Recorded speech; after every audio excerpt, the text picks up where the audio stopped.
ಆತ್ಮೀಯ ಸ್ನೇಹಿತರೆ, ತಮ್ಮೆಲ್ಲರಿಗೂ ನಮಸ್ಕರಿಸುತ್ತಾ ಇವತ್ತಿನ ತರಗತಿ ಅನ್ನು ಹೋಗಿದರೆ 2025ರ ರಿವೈಸ್ಡ್ ಕ್ವಶನ್ ಪೇಪರ್ ಕೆಲವೊಂದು ಹೊಸ ಪ್ರಶ್ನೆಯನ್ನು ತಮ್ಮೆದುರಿಗೆ ತಗೊಂಡು ಬಂದಿರತಕ್ಕಂಥದ್ದು. ಆ ಪ್ರಶ್ನೆ ಏನನ್ನು ಹಾಗಿದ್ರೆ ತಮಗೆ ಈಗ ಹೇಳ್ತಕ್ಕಂಥದ್ದು. ಪ್ರಶ್ನೆ ನಂಬರ್ 38.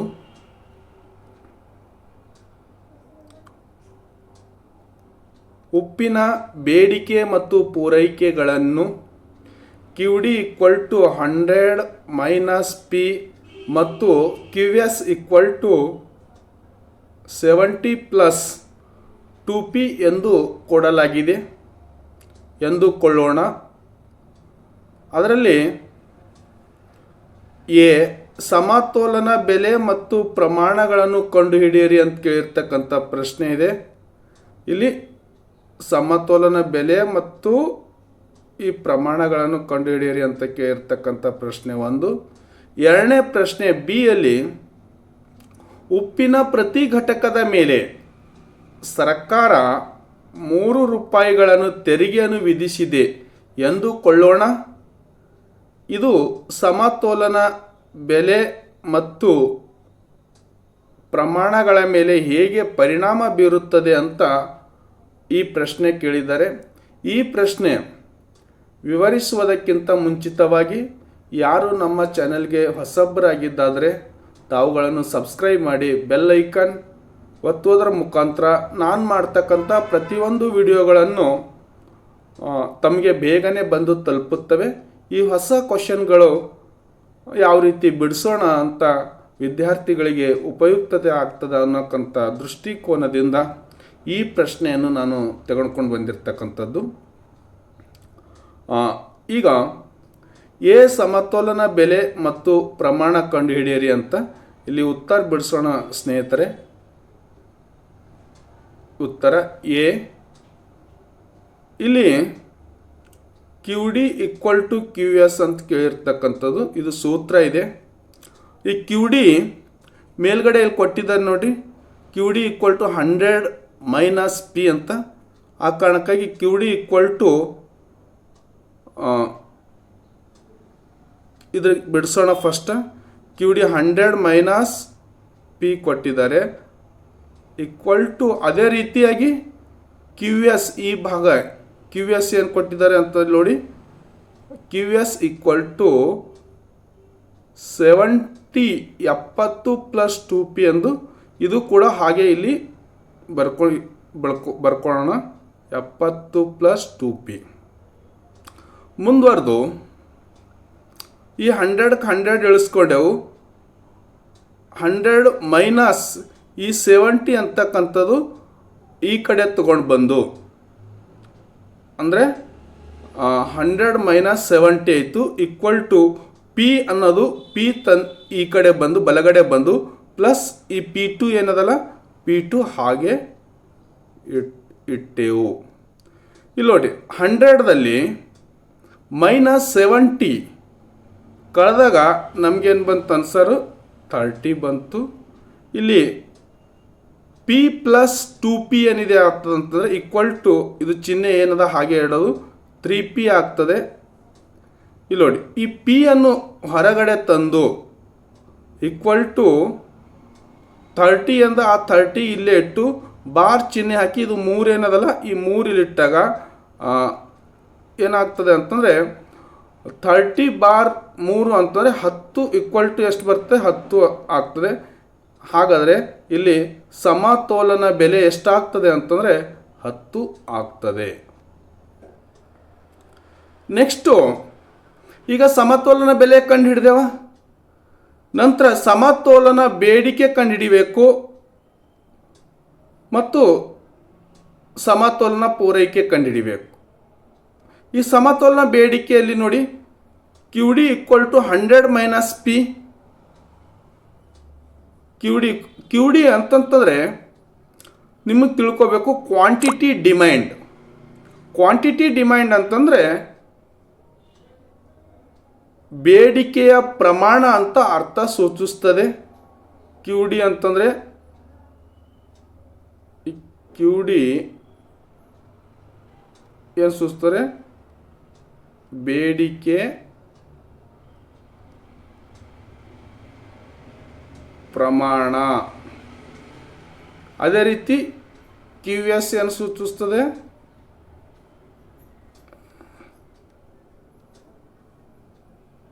ಪೂರೈಕೆಯ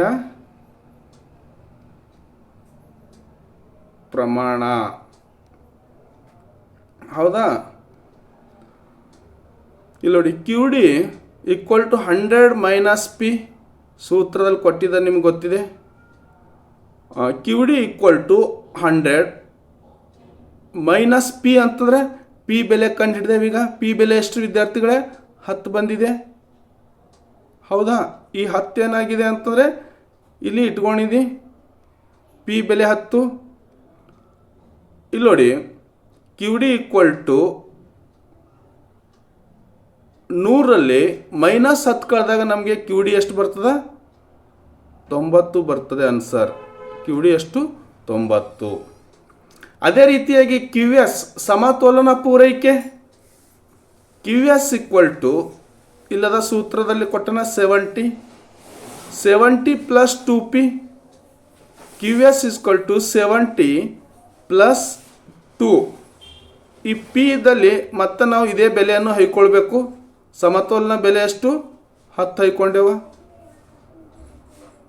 ಇಲ್ಲಿ Q S equal to 70 plus ಈ 2 ಇಂಟು 10 ಮಾಡ್ಬೇಕು. ನಾವು ಏನು ಮಾಡಬೇಕು? ಇಲ್ಲಿ ಬ್ರ್ಯಾಕೆಟ್ ಓಪನ್ ಆಗ್ತದ.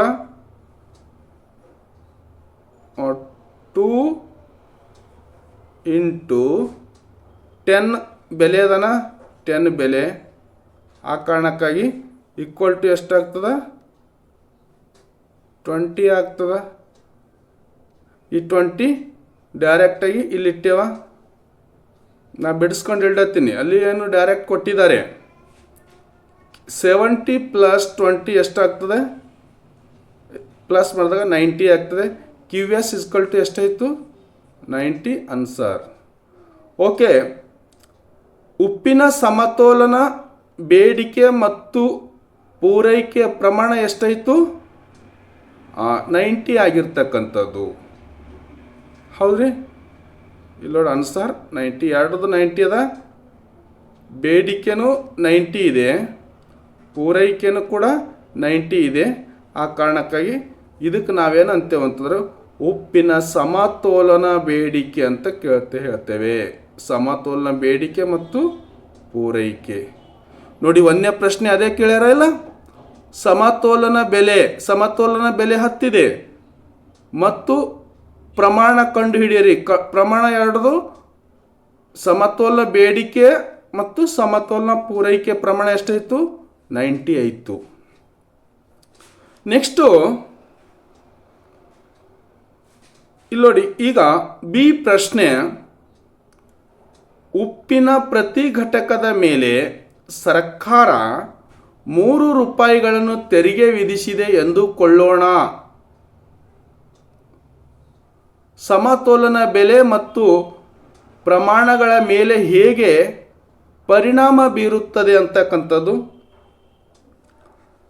ಇಲ್ಲಿ ನೋಡಿ,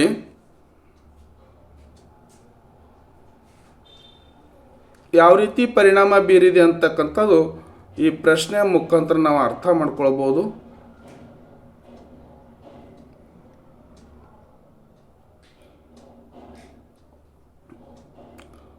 B, Q D equal to Q S, quantity demand equal to quantity supply. ಬೇಡಿಕೆಯ ಪ್ರಮಾಣ ಮತ್ತು ಪೂರೈಕೆಯ ಪ್ರಮಾಣ. ಆಲ್ರೆಡಿ ಪ್ರಶ್ನೆಯಲ್ಲಿ ಕೇಳಿದರೆ ಕ್ಯೂ ಈಕ್ವಲ್ ಟು ಇದು Q D equal to Q S. ನೋಡಿ, 100 minus P equal to Q S ಕೊಟ್ಟಿದ್ದಾನೆ ಕ್ವಶನ್ದಲ್ಲಿ. 70 ಪ್ಲಸ್ 2p. ಇಲ್ಲಿ ನೋಡಿ, 100 ಮೈನಸ್ ಪಿ ಮತ್ತು 70 ಪ್ಲಸ್ 2p. ಇಲ್ಲಿ 2p ಅದಲ್ಲ, ಪಿ ಬೆಲೆ ಎಷ್ಟು ಅಂತಂದರೆ ಇಲ್ಲಿ ₹3. ₹3 ಆಲ್ರೆಡಿ ಪ್ರಶ್ನೆಯಲ್ಲಿ ಸೆಕೆಂಡ್ ಒಂದು ಪ್ರಶ್ನೆ ಬಿ ಯಲ್ಲಿ ಕೊಟ್ಟರೆ ₹3 ಆಯಿತಾ. ಇಲ್ಲಿ ನೋಡಿ 100 minus P equal to 70 plus 2p ಅಂತಂದರೆ ಇಲ್ಲಿ ನಾವು ಬ್ರ್ಯಾಕೆಟನ್ನು ಓಪನ್ ಮಾಡ್ಕೊಂಡಿದ್ದೆವು. ಈ 2 ಇಂಟು ಎಷ್ಟು, 2 ಇಂಟು 3 ನಾವೇನು ಮಾಡಬೇಕು, ಇಂಟು ಮಾಡಬೇಕು. 2 ಇಂಟು 3 ಮಾಡಿದಾಗ ಅಲ್ಲಿ ಬರ್ತಾ ಅಷ್ಟು 6 ಬರ್ತದೆ. ಇಲ್ಲಿ ಡೈರೆಕ್ಟ್ ಬ್ರ್ಯಾಕೆಟನ್ನು ಓಪನ್ ಮಾಡ್ಕೊಂಡಾಗ ಎಷ್ಟಾಗ್ತದೆ 6 ಬರ್ತದೆ. ಇಲ್ಲಿ ನೋಡಿ 100 ಇಂಟು ಪಿ ಈಕ್ವಲ್ ಟು ಈ 70 70ರಲ್ಲಿ 6 ಮೈನಸ್ ಮಾಡಿದೆವು ಅಂತಂದರೆ ಎಷ್ಟು ಉಳಿತದ, ಬರ್ತದ 64 ಪ್ಲಸ್ 2p ಏನದಲ್ಲ 2p ಹಾಗೆ ಇಟ್ಕೋಬೇಕು. ನೆಕ್ಸ್ಟ್ ಮತ್ತೆ 100 ಇಲ್ಲಿ 64 ಏನು ಮಾಡ್ಬೇಕಂತಂದರೆ ಈ ಕಡೆ ಅಂತಂದರೆ ನಾವು ಬಲಗಡೆಯನ್ನು ಹಾಕಬೇಕು. 100ರಲ್ಲಿ 64 minus equal to P plus 2p. ಈ ಕಡೆ ಈ ಪಿ ಅನ್ನೋದು ಈ ಕಡೆ ಹಾಕಿದಾಗ ಪಿ ಪ್ಲಸ್ 2p ಆಗ್ತದ. ಈ ಕಡೆ 100ರಲ್ಲಿ ಇಲ್ಲಿ ಮೈನಸ್ ಅದಲ್ಲ, ಆ 64 ಈ ಕಡೆ ಹಾಕಿದಾಗ ಇಲ್ಲೇನಾಗ್ತದೆ ಅಂತಂದರೆ ಈ 100ರಲ್ಲಿ 64 ಐದಾಗ ಎಷ್ಟು ಬರ್ತದೆ ಅಂತಂದರೆ 36 ಆಗ್ತದೆ. Equal to P plus 2p 3p ಆಗ್ತದೆ. ಈ ಪಿ ಈ ಕಡೆ ತಂದು ಅಂದರೆ ಬಲಗಡೆ ತಂದು ಅಥವಾ ನಾವು ಹಿಂಗೆ ಸ್ಟೇಟ್ ಕುಂತಾಗ ಎಡಗಡೆ ತಂದು ಈಕ್ವಲ್ ಟು 36 ಭಾಗಿಸು 3 ಈಕ್ವಲ್ ಟು 12 ಆನ್ಸರ್ ಬರ್ತದೆ. ಅಂತಂದರೆ ನಾವು 36ರಲ್ಲಿ 3 ಭಾಗಕ್ಕಾಗಿ ಮಾಡಿದೆವು ಅಂತಂದರೆ 12 ಬರ್ತದೆ. ಈ ರೀತಿಯಾಗಿ ಇದು ಸಮತೋಲನ ಬೆಲೆ ಎಷ್ಟು ಬಂತಂತಂದರೆ 12. ಅದೇ ರೀತಿಯಾಗಿ ಇದನ್ನು ಕಂಡುಹಿಡಿಬೇಕು. ಈ ಹೊಸ ಸಮತೋಲನ ಬೇಡಿಕೆ ನೋಡಿ, Q D equal to 100 minus P, Q D equal to 100, P ಬೆಲೆ ಎಷ್ಟು 12. ಈಗ ಬಂದಿದೆಯಲ್ಲ ಪಿ ಬೆಲೆ 12 ಇಟ್ಕೋಬೇಕು. ಈ 100 ಮೈನಸ್ 12 ಕ್ಯೂ ಡಿ ಈಕ್ವಲ್ ಟು 100ರಲ್ಲಿ ನಾವು ಮೈನಸ್ 12 ಕಳೆದಾಗ ನಮಗೆ ಎಷ್ಟು ಬರ್ತಾ 88 ಹೊಸ ಸಮತೋಲನ ಬೇಡಿಕೆ ಆಗ್ತದೆ. ಅದೇ ಹೊಸ ಸಮತೋಲನ ಪೂರೈಕೆ ನೋಡಿ ಯಾವ ರೀತಿ ಬರ್ತದೆ ಅಂತಾರೆ. Q D equal to 70 plus 2p. ಇಲ್ಲಿ ಪಿ ನಾವು ಬ್ರ್ಯಾಕೆಟ್ದಲ್ಲಿ ತೊಗೊಂಡು ಮೈನಸ್ 3 ಅಂದರೆ ಏನ್ರಿ, ಈ ಒಂದು ಟ್ಯಾಕ್ಸ್ ಉಪ್ಪಿನ ತೆರಿಗೆ ಹಾಕಿದಾಗ ₹3 ಹಾಕ್ಯಾರ. ಅದೇ ರೀತಿ Q S equal to 70 minus 2. ಇಲ್ಲಿ ಪಿ ಇದೆ ಹೌದಾ. ಈ ಪಿ ಅಂತಂದ್ರೆ ಎಷ್ಟು, ಇಲ್ಲಿ ಬಂದಿರತಕ್ಕಂಥ ಆನ್ಸರ್ ಪಿ ಬಂದದಲ್ರಿ.